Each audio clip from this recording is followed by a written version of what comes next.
ये साप्ताहिक बाइबल का उपदेश Plainfield Christian science church independent से है, जो प्लेनफील्ड, न्यू जर्सी, अमेरिका में है। अधिक जानकारी के लिए कृपया हमारी वेबसाइट पर जाएं www.plainfieldcs.com। आपके अध्ययन के लिए ये पाठ रविवार 16 फरवरी 2025 के लिए है।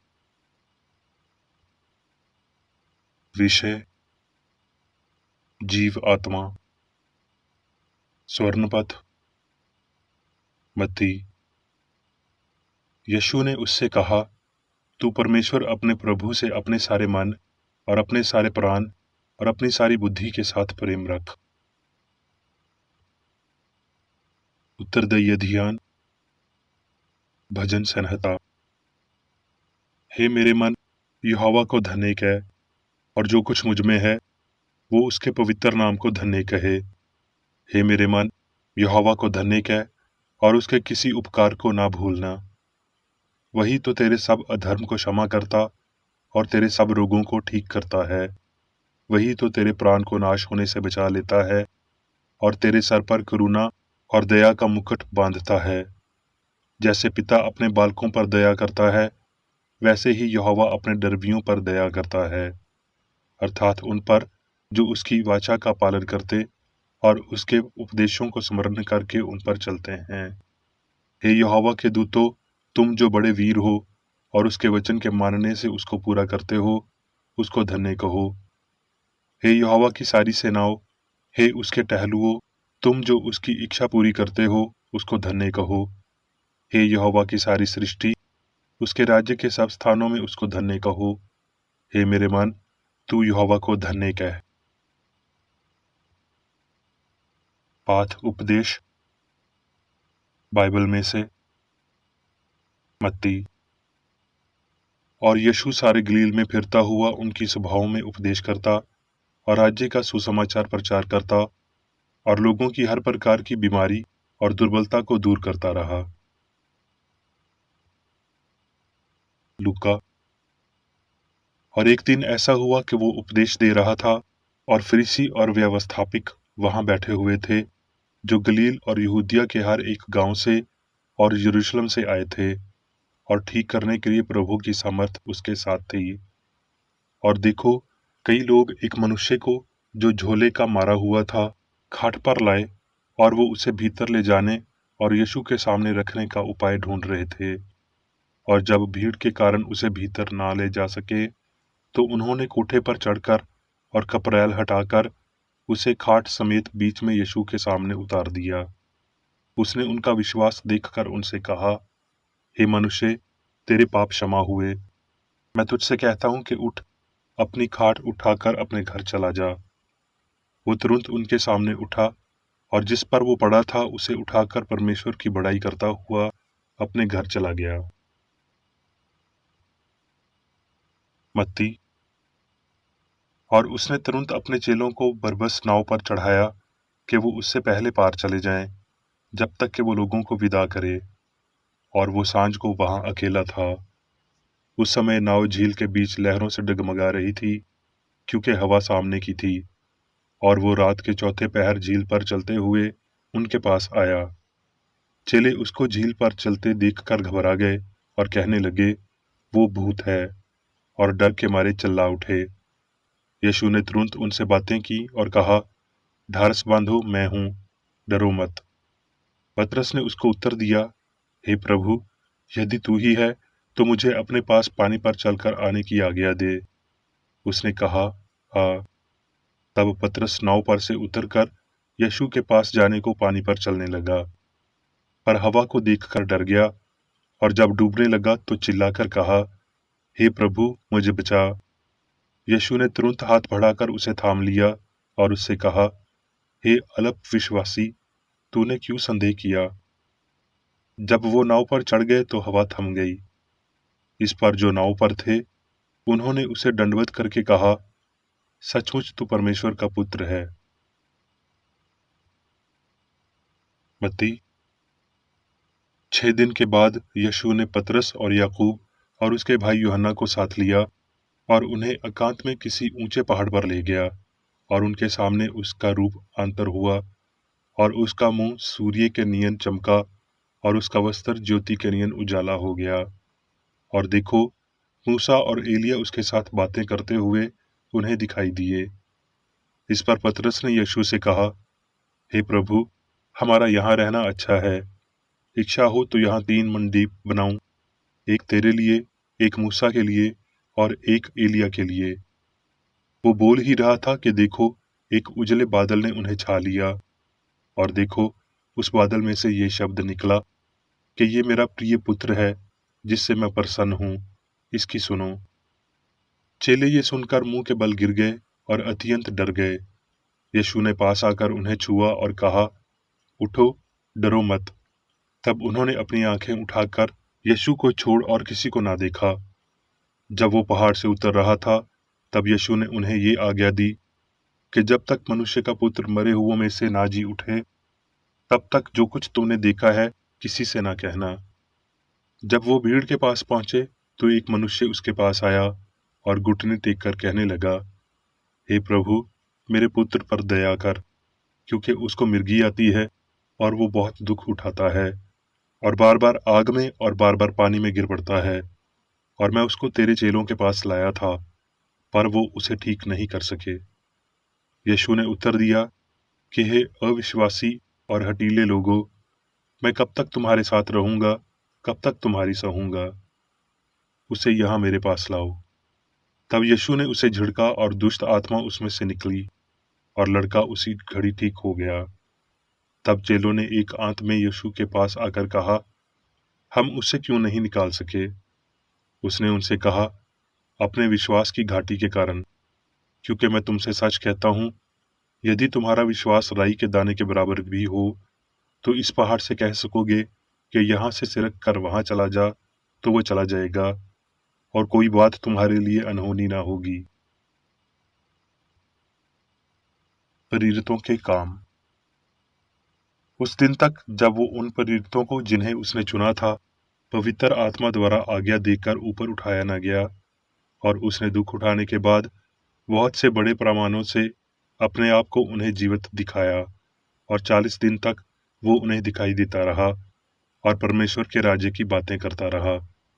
उसने उनसे कहा, जब पवित्र आत्मा तुम पर आएगा तो तुम सामर्थ पाओगे। ये कहकर वो उनके देखते देखते ऊपर उठा लिया गया, और बादल ने उसे उनकी आंखों से छुपा लिया।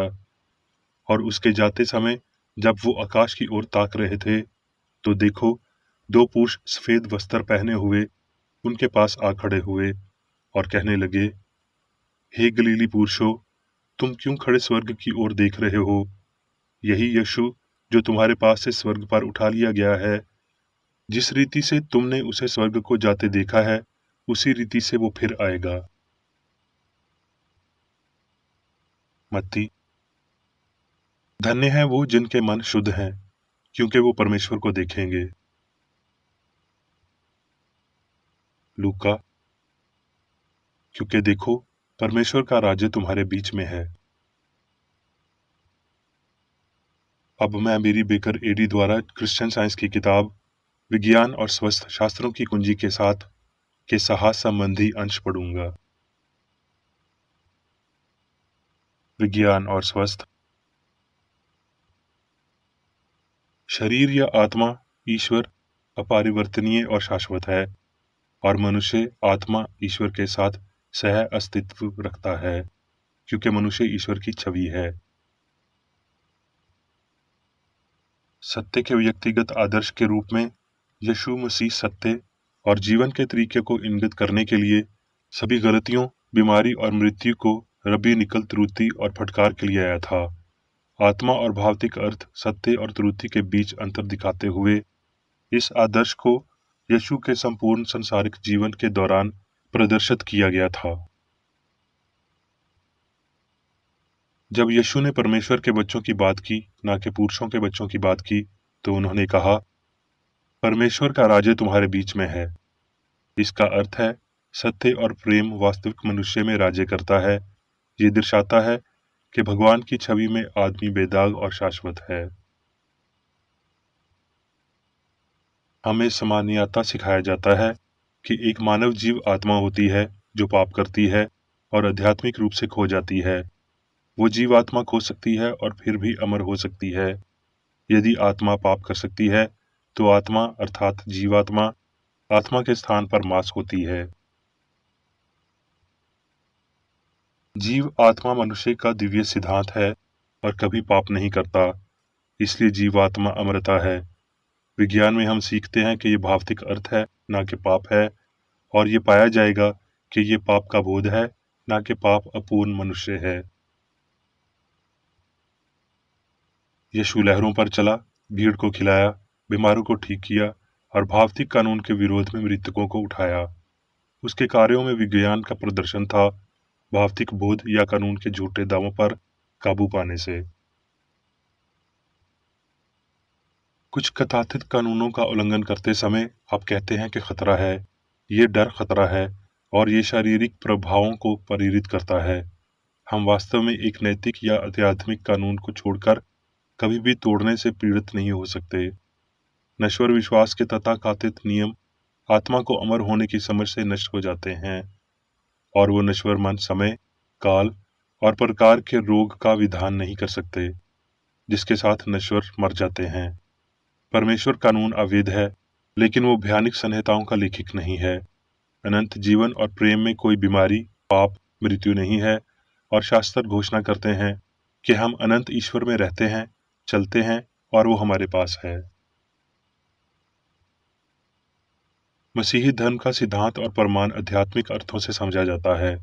उन्हें यीशु के प्रदर्शनों में दिखाया गया है, जो सामग्री और उसके तथाकथित कानूनों की अवहेलना करता है, बुराइयों को मिटाकर और मृत्यु को नष्ट करके, अंतम शत्रु जो नष्ट हो जाएगा। ये जानकर के आत्मा और उसकी विशेषताओं को हमेशा मनुष्य के माध्यम से प्रकट किया गया था। मालिक ने बीमारों को ठीक किया, अंधे को दृष्टि दी, बधिर को सुनना, लंगड़े को पैर दिया। इस प्रकार दिव्य की वैज्ञानिक कार्रवाई को प्रकाश में लाया, मानव मन और शरीर पर मन और आत्मा और मोक्ष की बेहतर समझ दी। यीशु ने एक ही आध्यात्मिक प्रक्रिया के द्वारा बीमारी और पाप को ठीक किया। मनुष्य आत्मा के लिए भौतिक आवास नहीं है, वो सिव्यान आध्यात्मिक है। ये विश्वास कि ईश्वर पदार्थ में रहता है, सर्वेश्वरवादी है। त्रुटि जो कहती है कि आत्मा शरीर है, मन पदार्थ में है और अच्छाई बुराई में है, उसे अनकहा करना चाहिए और इस तरह के बयानों से बचना चाहिए। नहीं तो परमेश्वर मानव जाति से छिपा रहेगा और नश्वर ये जाने बिना पाप करेंगे कि वो पाप कर रहे हैं। आत्मा की बजाय पदार्थ पर निर्भर रहेंगे, लंगड़ेपन से ठोकर खाएंगे, प्याकड़पन से गिरेंगे, बीमारी से भस्म होंगे और ये सब उनके अंधेपन के कारण होगा, परमेश्वर और मनुष्य के विषय में उनकी झूठी समझ के कारण। क्या आप अपने भगवान को अपने सारे दिल, अपने पूरे प्राण और अपनी सारी बुद्धि के साथ प्रेम रखते हैं? इस आदेश में बहुत कुछ शामिल है, यहाँ तक कि सभी भावनिक संवेदना, स्नेह और पूजा का संपन्न भी। अदृश्य मसीह तथाकथित व्यक्तिगत इंद्रियों के लिए अगोचर था, जबकि यीशु एक शारीरिक वास्तविक के रूप में दिखाई दिया।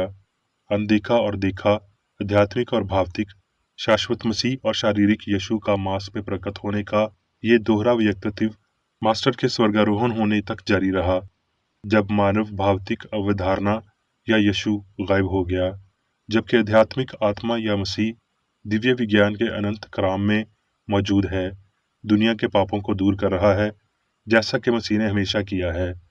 इससे पहले भी मानव यीशु नश्वर आंखों के लिए अवतार था। भावनिकता के आध्यात्मिक विपरीत के विवेक के माध्यम से, यहाँ तक कि मसीह सत्य के माध्यम से, मनुष्य दिव्य विज्ञान की कुंजी के साथ स्वर्ग के द्वार को फिर से खोलेगा, जो मानव मान्यताओं ने बंद कर दिया है, और खुद को निष्कलंक, ईमानदार, शुद्ध और स्वतंत्र पाएगा। वो अपने जीवन या मौसम की संभावनाओं के लिए पंचांगों से परामर्श लेने की आवश्यकता महसूस ना करके, ये जानने के लिए कि वो कितना आदमी है, मस्तिष्क विज्ञान का ध्यान करने की आवश्यकता को महसूस ना करके। मनुष्य सात ब्रह्मांड पर मन का नियंत्रण अब एक खुला प्रश्न नहीं है, बल्कि विज्ञान है। यीशु ने बीमारी और पाप को ठीक करने और मृत्यु की नींव को नष्ट करके दिव्य सिद्धांत और अमर मन की शक्ति का वर्णन किया। सत्य का कोई आरंभ नहीं है। दिव्य मन मनुष्य की आत्मा है और ये मनुष्य को सभी चीजों पर प्रभुत्व प्रदान करता है। मनुष्य को भौतिक आधार से नहीं बनाया गया था, न ही उन भौतिक कानूनों का पालन करने पर प्रतिबंध लगाया गया है जो आत्मा ने कभी नहीं बनाए। उनका प्रांत मन की उच्च विधियों में, आध्यात्मिक विधियों में है। आइए हम वास्तविक और शाश्वत के बारे में जानें और आत्मा के राज्य, स्वर्ग के राज्य की तैयारी करें। सार्वभौमिक सद्भाव का शासन जिसे खोया नहीं जा सकता और न ही हमेशा के लिए अनदेखा किया जा सकता है। स्वर्ग का राज्य दिव्य विज्ञान में सामान जैसे कि प्रबलता, नियंत्रित, शाश्वत और सर्वशक्तिमान मन के दायरे, आत्मा का वातावरण जहां आत्मा सर्वोच्च है। अब मैं मेरी बेकर एरी द्वारा चर्च मैनुअल में दिए गए 3 दैनिक कर्तव्यों को पढ़ूंगा। दैनिक प्रार्थना। प्रत्येक दिन प्रार्थना करने के लिए इस चर्च के प्रत्येक सदस्य का कर्तव्य होगा, तुम्हारा राज्य आए, ईश्वरी सत्य, जीवन और प्रेम के शासन को मुझ में स्थापित कर और मुझ पर शासन कर, और तेरा वचन सभी मनुष्यों के स्नेह को समृद्ध कर सकता है और उन पर शासन कर। आदेशों और कर्तव्यों के लिए एक नियम। न तो दुश्मनी और न व्यक्तिगत लगाव मदर चर्च के सदस्यों के आदेशों और कर्तव्यों पर लागू करना चाहिए। विज्ञान में दिव्य प्रेम ही मनुष्य को नियंत्रित करता है और एक क्रिश्चियन विज्ञानी प्यार की मीठी सुविधाओं को दर्शाता है। प्यार में डांटने पर, सच्चा भाईचारा, परोपकार और क्षमा में। इस चर्च के सदस्यों को प्रतिदिन ध्यान रखना चाहिए और सभी बुराई दूर करने, भविष्यवाणी, न्याय करने, निंदा करने, परामर्श देने, प्रभावित करने या गलत तरीके से प्रभावित होने से बचने के लिए प्रार्थना करनी चाहिए। कर्तव्य के प्रति सतर्कता। इस चर्च के प्रत्येक सदस्य का यह कर्तव्य होगा कि वो प्रतिदिन आक्रामक मानसिक सुझाव से बचाव करे और भूलकर भी ईश्वर, नेता और मानव जाति के प्रति अपने कर्तव्य की उपेक्षा नहीं करनी चाहिए। उनके कामों से उन्हें आंका जाएगा और वो उचित या निंदनीय होगा।